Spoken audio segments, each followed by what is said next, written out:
There's a reason Netflix just granted Harry and Meghan a stay of execution, and it has nothing with the studio being kind. They're just biding time till the couple divorces so they can cash in on a new series. That's it. Because right now, Netflix has already cooked up the couple's last meal, and it's going to be served one day with Meghan's own tea. Breaking news, Meghan Markle just discovered the sun, and coming up next, she's going to teach a master class on how fire is hot and how grifting is a full-time job. Yeah, that's totally me. And yet people still wonder why so many Netflix executives are in full-time grief counseling. Just think about this. The studio paid the couple over $110 million to deliver 3 seasons of shows that all flatlined after 1 season. And for anybody that's keeping count, that's $6 million per episode. Also, Meghan can swoon every time she sees herself on screen. Chef's kiss. For all the streaming giants' money with love, Meghan still comes across like your bored rich friend started a YouTube channel just to brag about her latest hobbies, her henpecked husband, and her limited edition kids. And then takes a break to remind the entire world that the one man she loved most in life was her former dog. Not surprisingly, named Guy. I would do anything for Guy, and he knows it. He can have whatever he wants because he is whatever kind of guy you need him to be. If the first 3 episodes were televised personality disorder, then buckle up because Gold Diggers R Us Productions turns episodes 4, 5, and 6 into a self-help guide seminar for the terminally self-obsessed that does double duty as a public service announcement on stranger danger.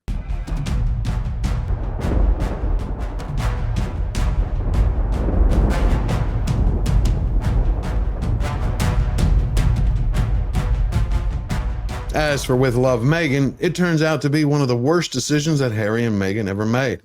And that's saying something. The series not only drops all the masks, it exposes Meghan for what she is. A Hollywood manhopper with imposter syndrome playing dress up as a real person who cannot even keep her own origin story straight. This dish reminded me of the kind of food that I grew up eating in California, like that real sort of farm-to-table, fresh, really simple ingredients. Actually, that's a lie.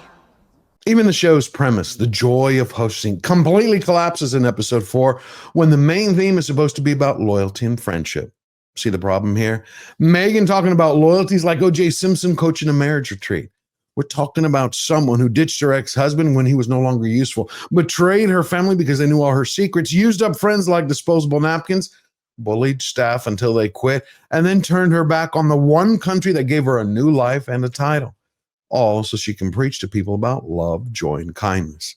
Just to be clear, the series makes it painfully obvious that Meghan only invited over people she barely knew, those she could barely afford, and the last few desperate souls that hadn't blocked her number. What that means is Meghan threw open the doors of her fake rented home to random strangers, all while slamming them shut on her actual family. Family like her father, her brother, her sister, her father-in-law, the king, her stepmother-in-law, her brother-in-law, the real prince, and her sister-in-law, the real princess. Also 99% of Harry's friends, also known as those who didn't come with a private jet, a royal grudge, or Swiss bank account. Meghan, how are you? Oh my gosh, you're so tall. Yes, I am tall. So let me get this straight. We're supposed to believe that Delphina Blackier is Meghan's longtime bestie, that they have this deep, abiding emotional bond they've built over years in between quick pap snaps. Yet at the very same time, girl number 40 from Deal or No Deal is so shocked by her best friend's Amazonian height that she makes her guests take off her shoes. Also, the little inner green monster seething with jealousy. You know, that little inner make-believe Meghan Markle doesn't feel so small in her shadow. And they want us to believe that they're friends. Come barefoot with me. We're gonna make some focaccia. All right. If you'll excuse me, I have to take my shower. The phone is in the other room. If that ain't a textbook case of fragile ego syndrome, I don't know what is. But thank God for my grandfather's wisdom. There's this Texas saying he passed down to me. He said, there are some people who are such liars that they could beat you senseless and then turn around and tell God you fell off a horse. He knew a thing or two about good people and bad people, and he could see them coming from a mile away. As for the delusional diva, you could see her Botox was cracking the very minute she decided to praise her imaginary friend and future victim. So Delphi is from Argentina. When you see her, you'll go, how is that possible? More beautiful on the inside than she is on the outside. One of the many things we know about narcissists, they're always angry, whether it's seething under the surface or exploding outwardly like a kid who's been denied a Happy Meal. And it was on full display here when Meghan delivered one of the fakest, most backhanded compliments I've ever seen since she tried to convince the planet that she was Princess Diana 2.0. And if you pay attention closely, you can almost hear the jealousy leak through a nose job. The fact is, most women don't want to be told that their insides are more beautiful than their outsides unless they're being prepped for an organ transplant. But leave it to Meghan to do exactly that. Still, the best is yet to come as soon-to-be single Miss Markle decided to empty her rented fridge of food. Because apparently, didn't you know it, food is for peasants only. Meghan uses whores to store her laundry. Just a little bit of color. Put those sprigs in there. And I'll keep these just in the fridge as they are. Who said making lavender towels and putting them in the refrigerator wasn't completely relatable? Obviously not Netflix. They think we all do that when we're not holding down a full-time job. That's not completely out of touch. Also, probably the reason that Netflix ended up pioneering a new frontier in groundbreaking bad background television, releasing a television show that's a how-to cooking series where they take their star and frame him as a wonderkin of window licking, someone who is probably so clueless that she actually genuinely didn't know that roasting garlic was a thing. What is the number one question that mystifies scientists? Number one question. Is there life on another planet? Oh no. Why does Meghan Markle make her own pretzel bags? They don't know why. That's interesting. She takes it from one bag and puts it in another bag. It's another bag. And that confuses people. And Jesse, when you think it couldn't end, Walmart Wallace wraps up the episode with hiking heaps of more lemon zest, humble bragging, and saying "my husband" every few minutes. She did that just in case the audience forgot that she married her PR hostage Harry, a prince of the realm, and her entire brand. Whoa. Episodes 5 and 6 continue this fever dream of unstructured storytelling, bouncing in between these little vignettes, shot in a home that isn't hers, with people standing up like they were props, making recipes that they've never tried before, all while one person continues to pose as a chef who doesn't even know how to actually use a knife. And what's the purpose for all of this? So viewers can tune into the thrill of watching Meghan giving them a guided tour of Meghan's favorite restaurant, Meghan's favorite antique store, and Meghan's favorite farmer's market. Boy, doesn't that get the blood pumping? This is the antique shop that I really like. I might pop over here at some point soon. This is my farmer's market stand. That's where I got my apricots yesterday. There's a reason With Love Meghan is only a hit in Estonia, Lithuania, and Latvia. Because the rest of the world has common sense. They would rather drink raw sewage than sit through this cringe fest. And just to give you all the facts, at the time of recording this video, Netflix was burning the midnight oil in order to market their money pit as a bona fide success.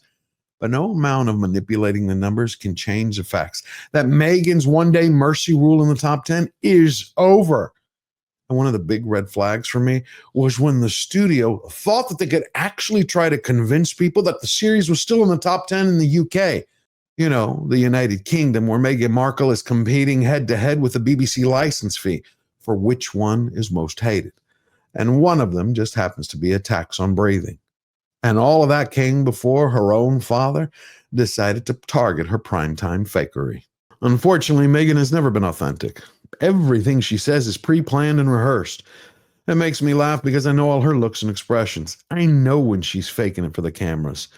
You have to be authentic to hold people's attention. When you are stuffing the turkey, it has to look like you're having fun doing it. Her own father saw through her performance the very same way the audience did. And it's right there in the real numbers that come from the one company that can't be bought, bullied, or bribed, Samba TV. The company shared the cold hard facts that only 526,000 U.S. households tuned in to watch the Wicked Witch of the West Coast go barefoot in their kitchen playing supposedly a relatable trad wife. That's 500,000 out of a country of 341 million people. That is not a hit. It is an expensive hostage situation where Netflix ended up paying the ransom and still got a corpse. And then to top it off, you got the 1-2 knockout punch where Mindy Kaling, Meghan's supposed best friend, took a victory lap in the very same week when she celebrated her release of her new comedy series on Netflix that just happened to steamroll with Love Meghan with 12.2 million views in the same amount of days. That one had to hurt, especially as it came a time when Meghan made a little confession to the audience. Just have a glass of wine and just enjoy it. I also do this typically with a lot of music. What track would be playing right now? Depends. I listen to a lot of 70s soft rock and a lot of yacht rock and a lot of soul. I had to triple my caffeine intake just to get through more boring shots of a kitchen so beige it makes background music sound like a death metal concert. And it was right about that time that Make Believe Meghan introduced us to two of her actual documented friends. You got Suits actress Abigail Spencer and model Kelly Zyphant. So, of course, she made her friends wear, what'd you guess, beige aprons, all so they can booze it up and bake a fish and then turn around and cosplay as two starstruck groupies, praising Meghan's culinary conniption fits as she was a maestro. And then they turned around and oohed and awed their way through a few scenes as we had Mommy Dearest share some more fantasy fairy tales about her invisible or limited edition kids. Lily got a doll that was, I can't remember who gave it to her the other day. And she has a little baguette and she has a little cheese, this doll does. And the name of the doll is Stella Alfresco. You could almost smell the wolf urine as Meghan marked her territory. Whether she was slapping sliced vegetables on a platter, drowning everything in olive oil like it was a reenactment of the Alaska oil spill, or getting her Ozempic brigade of barefoot kitchen gals to clean up after her. But I got to say, what really caught my attention was Meghan practicing some new emotions. It was like she was putting on a new costume. You had the rented home hostess was trying new looks for the audience. She tried kind, convivial, and compassionate, even sincere.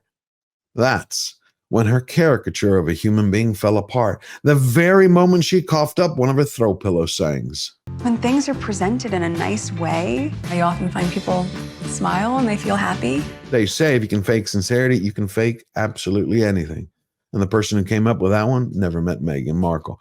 Her performance in this series shows us exactly why she's not acting anymore. And instead, her full-time job is to white-knuckle her wedding ring like it's a life raft in a Category 5 reality check. That's where episode 6 picks up, giving us the same boring sayings, the same shallow activities, the same low IQ infomercial made for people who need instructions how to blink.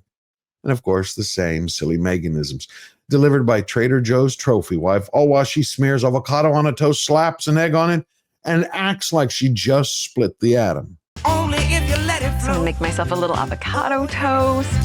Take time to just be present, sink into the good stuff, the delicious stuff. Just taking something simple and elevating it. The only thing that truly changed in episode 6 was the new lineup of imaginary friends and future victims of being Meghan. We get to meet former literary agent Jennifer Walsh, chef Ramon Velasquez, who seems to be playing Russian roulette with his career, cosmetics mogul Victoria Jackson, and then Tracy Robbins, the wife of Paramount Studios' big boss. And you know what I noticed? These are all either wannabe one percenters or actual one percenters themselves. Not one normal person. No childhood friends, no high school besties, no college roommates. Not one single person that comes from Meghan's early days before she married her clueless wife, Harry. Zero. And I think that's about the time that you had some poor Netflix executive have a light bulb moment of sheer panic when he realized, what the hell is going on here? This is not a series for normal people. We got a couple of girls who are holding a girls' night out while they're playing mahjong and everybody else is working their asses off. This is Marie Antoinette and her merry game of shameless social climbers, horse not included. So the production at some point decided they have to make Meghan look more likable, warm, and homely. And to do that, they filmed her serving a sandwich to staff.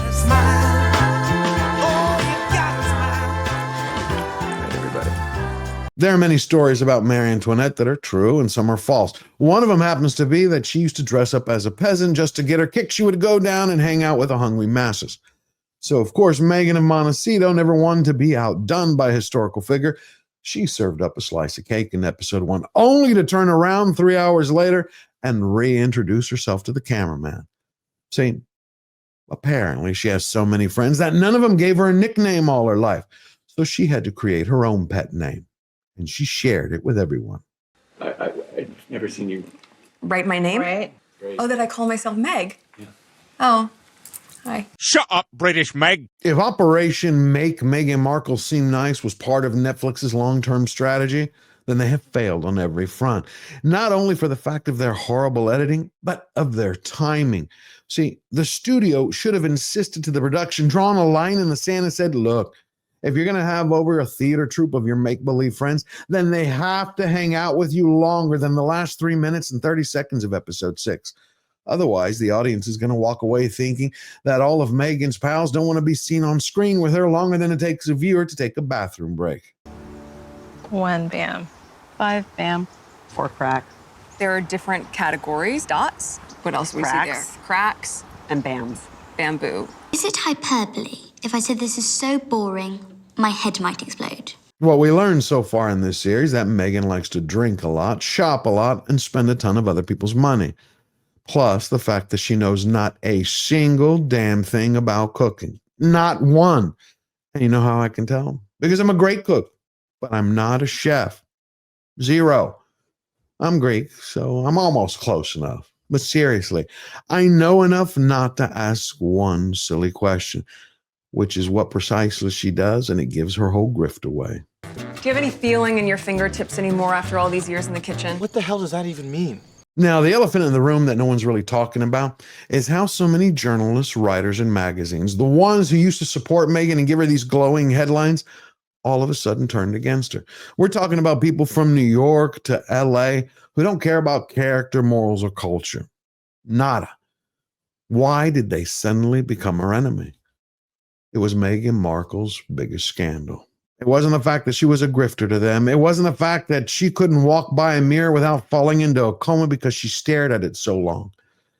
It was because of the fact that make-believe Meghan was not only unlikable, it was more than that. Is that for television, she was boring. And that is unforgivable. If you enjoyed this video and found value, hit subscribe, smash the like button, share your thoughts in the comments down below about where you think Meghan and Harry are going to go next. Things are getting interesting and they're heating up. Plus, share this video with everyone you know.